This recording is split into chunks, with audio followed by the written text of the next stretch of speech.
Hi అండి, అందరికీ నమస్కారం. Welcome back to my channel. ఈ వీడియోలో ఇప్పుడే అందిన వార్త, ఉద్యోగుల బకాయిలపై ముఖ్య ప్రకటన. పూర్తి వివరాలంటే ఈ వీడియోలో తెలుసుకుందాం. వీడియోని ఎక్కడే కానీ స్కిప్ చేయకుండా ఎండ్ వరకు చూడనప్పుడు ఇన్ఫర్మేషన్ పూర్తిగా అర్థమవుతుంది.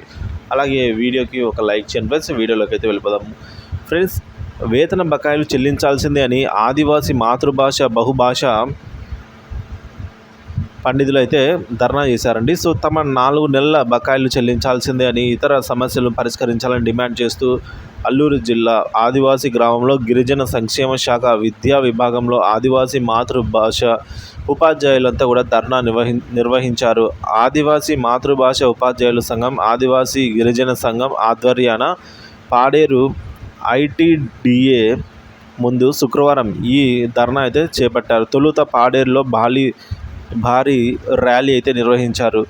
వారిని ఉద్దేశించి ఆదివాసీ గిరిజన సంఘం జిల్లా ప్రధాన కార్యదర్శి పి బాలదేవ్ మాట్లాడుతూ, ఈ ఏడాది ఫిబ్రవరి, జూలై, ఆగస్టు నెలల పెండింగ్ జీతాలు వెంటనే చెల్లించాలని, ఉద్యోగ భద్రత కల్పించాలని, జీతాలు పెంచాలని డిమాండ్ చేశారు.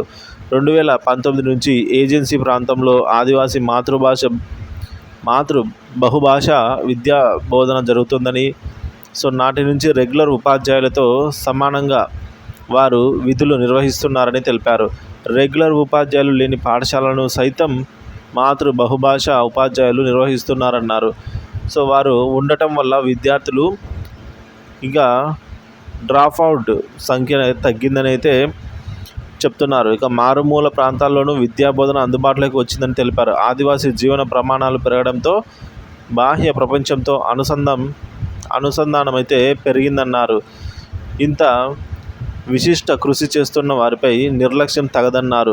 మాతృభాష ఉపాధ్యాయుల సంఘ జిల్లా ప్రధాన కార్యదర్శి పాంగి శ్రీను, మహిళా కార్యదర్శి పాంగి కుమారి మాట్లాడుతూ, తమ సమస్యలపై ఇప్పటికీ పలుమార్లు వినతి పత్రాలు సమర్పించిన ఫలితం కానరాలేదన్నారు. ధర్నా అనంతరం గ్రేవెన్స్లో ఐటీడీఏ పీఓ అభిషేక్కు వినతి పత్రాలు అందజేశారు. వేతన బకాయిల చెల్లింపులకు చర్యలు తీసుకుంటామని ఆయన హామీ ఇచ్చారు. కార్యక్రమంలో నాయకులు K Veerayya, K Kondayya, D Rajababu, M Bobby తదితరులైతే ఈ కార్యక్రమంలో పాల్గొనడం జరిగింది.